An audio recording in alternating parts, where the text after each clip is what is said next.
Yo, my neighbors, this is Jarell Roach with Hopehood Word. I am joined by Tony Gould, entrepreneur, church planter, mentor to so many, and now got the newly published book, Can I Live Again? We're going to be talking about that today.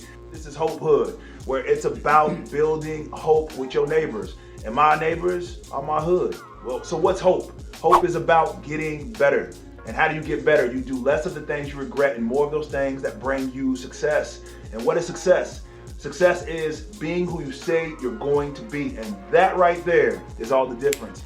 In the kingdom, we put our hope around Jesus Christ, and we put our focus around being just like him.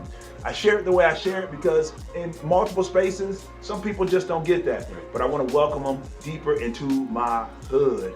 So here we go.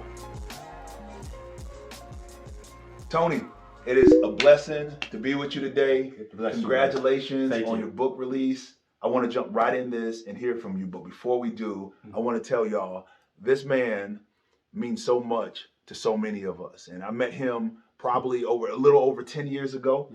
There are grown men that love this guy like they are his children. All right. And he's a good man.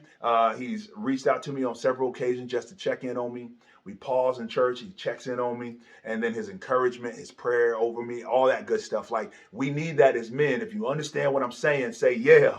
And all my sisters, my queens, if you got a mother figure in your life just like this, you know what I'm talking about. So I just want to tell you thank you. I appreciate so that. much, man. Thank you. Yeah. And I want to talk about this new book and drop the title for us.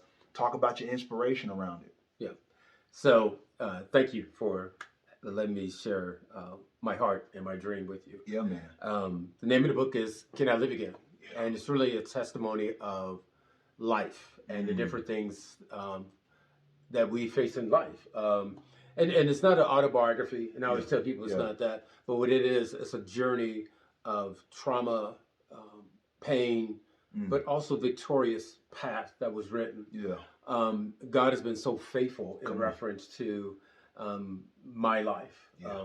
And you know a lot about it in reference to how health and all those type things affect, and how also those things affect relationships. Yes, sir.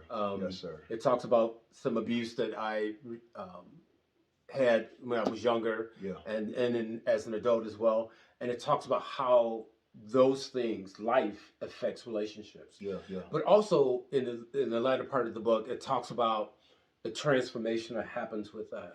There's a chapter called "Look into the Mirror," and it really is asking you to explain to you a mirror is about reflection. Yeah. Yes, sir. It's never about judgment. Yes, sir. So the mirror is not there to judge you what you see. It's just to reflect what's being seen. Yeah. We use the mirror at times as a way of judging ourselves or being judged by others.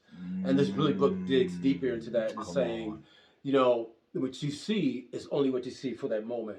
It's not your future. It's not your past. Yeah. It's for that moment. And how do you build upon that? And there's a couple other chapters. I won't go to Don't give too much over the way. He got some book release coming up here, so we're just gonna give y'all a taste. Yeah. Come on. And there's another chapter talk about who do you say I am, and it talks about listening to the words of others and how do we live our lives. So again, it's about life. The book is about life, and this journey. I use myself as an example because when we use ourselves as an example for others, they can see actually the words being lived out. Wait a minute, hold on. Okay, let's rewind a little bit. We're gonna take a few steps back. When our life, I always say this, our life is our greatest platform. Absolutely. And the way that we live it and allow God to use it can help people tremendously. Absolutely. Not just the people in our vicinity, but the ripple effect. What they take from it and then what they give it. I mean, because we are walking around with the expressions of people in our head. Absolutely. And the will is that these are good people, strong people. Then I'm going to backtrack a little bit because you talked about trauma. And you just slid it in there. You said as a child and as an adult. And that is stuff we don't talk about as men a lot. Especially like that. You mentioned physical abuse. And I'm not asking you to go into it, but that's not something that we talk about as men a lot. Absolutely. It's interesting. When I was in college, I was in a situation where it was an abusive situation. And the thing is, I remember walking across campus and running into one of my friends at the time. And he said, "What's going on?" I said, "Well, I got to talk to you about something." And when I shared with him some of the things I was experiencing, he kind of looked at me and says, I go, yeah. He says, come on, man. You 6'3", 245 pounds. Yep. What are you talking about? Yep. There must be something else going on. Yep. And I realized then, and even now, where do men turn to in those situations? Come on, you are talking now. I looked for support groups, and it's really interesting not to find any. Zero. Right. I've been where you've been. In the church as well. Yeah. And even out in just normal society. Wow. It doesn't cater to that. Yeah. So men really feel empty when it comes to, and lost when it comes to having to express themselves. And I would have to say this is probably one of the hardest things that I had to deal with this book is I had to relive some of the things that I experienced only so I can get the essence. So I can put it on paper. Wow. But you said something just a moment ago, and about God and how the things we're going through, and I always look at this expression. God is not interested in what we go through. He's interested in how we react to what we're going through. Come on, man. Because I just posted that today. That's everything. Come on, keep going. Because He knows already what you're going to be going through. And I'll use Job as an example. I love the book of Job in the 2nd chapter because it talks about when the sons of God came to God. But then it said also that Satan came also. So there's a familiarity between Satan and God. Because he knows the only way he can move is if he asks permission. Come on, man. So that's why you can't let situations like bog you down, because before the enemy can do anything, he has to ask permission. So that means when the scripture talks about all things work together for the good of them, God is saying, I already know. So if I pre-planned and predestined all these things, so that all you have to do is walk through it. That's why He's not interested in the things you're going through, but your perception and your action towards it. Wait a minute. Hold up. Hold up. I want to pick right back up with this last statement because it's loaded. You said God already knows what we're going through. I believe that, man. Absolutely. And He's not so concerned about what we're experiencing as much as it is the perception that we carry. Wait a minute, and what we're experiencing. Absolutely. Talk about that just a little bit. As a believer, you walk in victory. If you're walking in victory, how can you be defeated? Wow. So being defeated is a mindset. It's not an action. It's a mindset. Just like being victorious is a mindset. Yes, sir. I mean, there are people who don't have much. That are in situations where their life has just been so hard on them. But they can have one event happen. And it changes everything. So and again, I'll go back to Job. So it's interesting because when Satan approaches God, God speaks to him before Satan can say anything. He knew what was on Satan's mind. He said, the reason you're here because you want to test Job. Come on. That's before Satan even said anything. Come on, man. So he knew in advance why he was there. And then he said, you know what? I'm going to allow you to do this. Because I already know. The lesson is for Job. Because if you read further in the chapters ago, all the things Job went through, and you read in the latter part of the chapter, and then Job begins to express all these things he's learned and his feelings. And God stops him. Because he said, you're looking at this differently. Wait a minute. He says, because you're saying that you know me. Here's the problem. You weren't there when I created at the beginning of the earth. Wait a minute. Come on, so man. So he's telling Job, your perception of me is fine. Wow. But it's clouded because you're expressing you into this. And I need to correct you by saying, Job, you wasn't there when this happened. So you really don't know me. And then after God says all that to him, he said, now I know you. Wow. So we go through these things so that we can know him. Come on. In a new way. That right there is the hallmark. That needs to be your second book. Know him in a new way. I mean, because knowing God is everything. When Jesus Christ came to earth, it was, hey, my Father, I'm trying to show you my Father in heaven, or our Father, I'm trying to show you my Father. You say you love him, but listen, standing right in front of you, you really don't even know it. You don't see it because you don't know him, you know? And man, I think that's so powerful. I had to work through that trivial it was a trivial pursuit so long in my life and understanding who God was, because I kept putting him under the scale and the scope of people. Absolutely. When really he was above here, and Yeah. I was supposed to see people through the scale and the scope of Absolutely. God, which Absolutely. then helped me to understand his nature. Absolutely. Ministry makes you Yeah. do that. Yeah. When I first got into ministry, it's interesting. I would be like in Walmart. Yeah. And so when you ask God to do something different in your life, he's going to do something different in your life. Yeah, he is. And so when I got into ministry and started a church, it was interesting because God said, okay, then your perception and your eyesight need to change.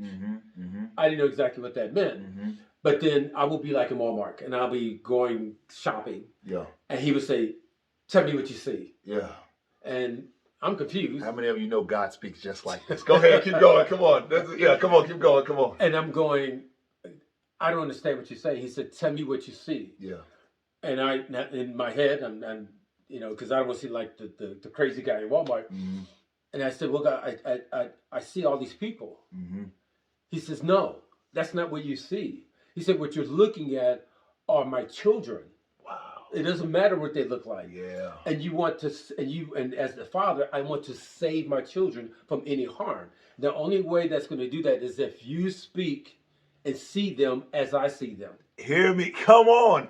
A great speaker, to me, the greatest of our time, an orator said this, it's not about what you're looking at, it's about what you see. And sometimes not about what you're listening to, it's about what you hear. Absolutely. And man, I'm telling you, when you are listening to the voice of God, you hear things that people do not hear. And it puts conviction into you to see people the way he sees it. Absolutely. Getting to know God in a new way. Absolutely. Holy. It's one of those things where, as you just said, seeing and hearing, see, those things are filtered through our experiences.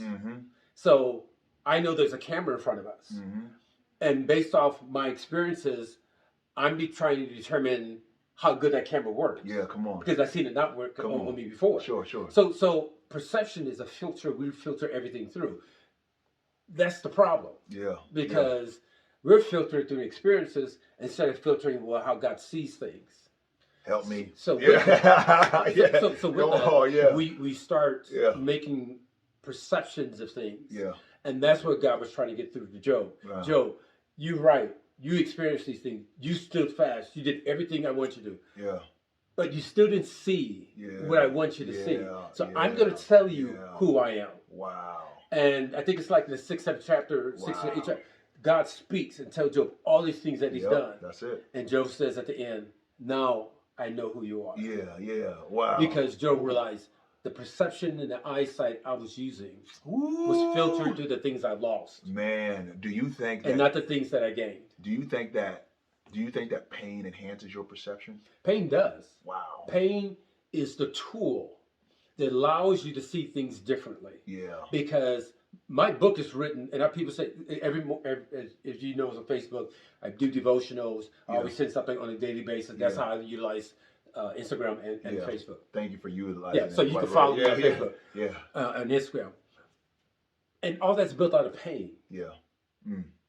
And people say, well, how do you do that? I said, I've learned, God has taught me how to take pain and trauma and use it as a fuel to help others and to seek Him. Yeah. So when I'm reminded of my pain, I'm also reminded, oh yeah, he saved me from that.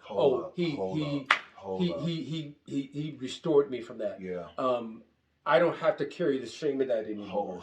So come on, pain is used in the right way. Yeah. Is fuel. Yeah. See, I've said it like this. We don't make pain our trophies because we'll make them idols. Right. Oh yeah, that's that, and that's that, and that's that, and that's that. We'll make them ribbons and medals as opposed to allowing it to drive us back to Jesus. Oh, absolutely. They have to be anchors to keep us on fire. Absolutely. You know? Yeah, absolutely. It reminds me of Thomas and how his unbelief. And it wasn't that Christ had to remind him of the pain he went through. He said, I'm just going to show you my scars. Yeah. Oh, Jesus. Come on. So, by showing, and that's the thing, we can't be afraid to show the scars. Yeah. Because the scars is evidence of healing. Wow. Come on, man. If a cut heals, it leaves a scar. But it's healed. It's just a reminder that something was there once. Yeah. And a lot of times we want to bury the scars. We want to get rid of them. We want to put makeup on them. We'll do anything to hide them. When it's the scars to say, I made that. I made it through that. Come on. So Come on. sometimes we have to be okay. Yeah. Yeah. And that was the part of the book. Yeah. It took me some time to write this book because I had to reface the scars. Wow. And I know by showing my scars. Pastor Tony said, reface the scars. Come on, that's a word for somebody right there. Yeah. That's a word for somebody. Your scars is your symbol of victory. Holy, come on, let's go. I mean, it is. It's your symbol of victory. So once you come to the point of understanding, yes, I did that. Yeah. Yes, I've been through that. And then to look at the time that's passed since that's happened. Yeah. And that's where you start going, okay, yeah, I've worked my way through that. I am no longer that person. I don't even recognize that person. Yeah. And I love to write. So I write all these different things. Yeah. And about 6 months ago, I wrote this post, and it said, I want the keys back to my soul. I want the keys back to my heart. I want the keys back to my dream. But matter of fact, keep the keys. Yeah. Because the keys to that person no longer exist. Oh, come on, man. So you can keep those keys. Come on, man. Because the key to my soul and to my heart and to my dreams, I own those now. Yeah, come on. Woo! Come on. So I can't give that away anymore. Yeah, that's right. You can keep the keys and your doors. Right, you can keep all that. Yeah, these are mine now. We're taking all that back. These are mine now. And have all that back. And if you don't want to give them to me, that's fine, because I've changed a lot. Come on, man. Come on. Thank you for joining us. We're going to be wrapping up with author of the new book, Can I Live Again? This is Tony Gould. I want you to just help us understand in a quick snapshot what this book is about. Why people need to get it. I know it's newly released, but why people need to get this book. I think this book will help people understand that it's okay to have life happen. Yeah. That life does happen. And when life happens, how do you work through life? Yeah. How do you work through the events of life? Yeah. And the book takes you through different steps of events in my life. Abuse, divorce, health issues. Yeah. And how those things framed my life, and how those things frame my perception of how I take my next step. But it also shows how to work through those things so you can take the next step. So we don't become paralyzed by the events of paralysis. And it keeps And at the end of each chapter, there's 3 or 4 pages so you can journal. Yeah. So this book is really about reading and then looking inside, and how do I move forward? Wow. And you'll find opportunities to ask yourself these deep questions. Yeah. And from that and the book comes out of my experiences, out of pain. Yeah. It comes out of that. Yeah. And I didn't want it to be a book about all my problems, but I want it to be about how transformation happens. Yep. From one issue to the next issue, and how you become victorious. Because that's a new way to see God. We Absolutely. need to see the transformative problems, or the transformative process. Oh, absolutely. We all got problems. Oh, absolutely. Life is gonna throw everything at us: the kitchen sink and the ammonia under the bottom, the straw.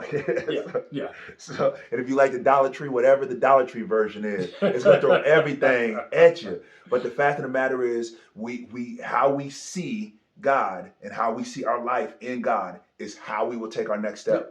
And sometimes if we do not have the right perception, we won't take it at all. It's fight, flight, or freeze. Sometimes we will take it in the other direction. But what he is saying is you can take it forward towards God and experience transformation away from everything that you went to. And then be able to talk through the scars and the wounds and help people to get the same kind of love for life that you have, right? Yeah. Wow. And people have asked me, is this a religious or spiritual book? I said, no. Yeah, come on. It's just a life book. Yeah, man, come on. And people say, well, how come you didn't make it spiritual? Because I wanted to really to everyone. Yeah, come on. It's really about reaching people. That's it, baby. And so this way, no one's going to come back and say, well, that's about church. No, it's not. It's about life. Something we all live. Yeah. So. Yeah, you need to get this book, newly released. I know you have a book release party coming up here really soon. March 24th. Yeah. We'll be having the details put over on this video and in the comments. We want you to be there. Pick up the book, Can I Live Again, by Tony Gould. Thank you so much for joining us. Appreciate your time. Yeah. And remember, hope is about getting better, doing less of what you regret, like not taking the steps forward in the right direction, and more of those things that bring you success, like stepping towards God. Amen. And success is becoming who you say you are going to be. And with the right perception, you can have success every single day. Yes. Welcome to the hood. Peace, y'all.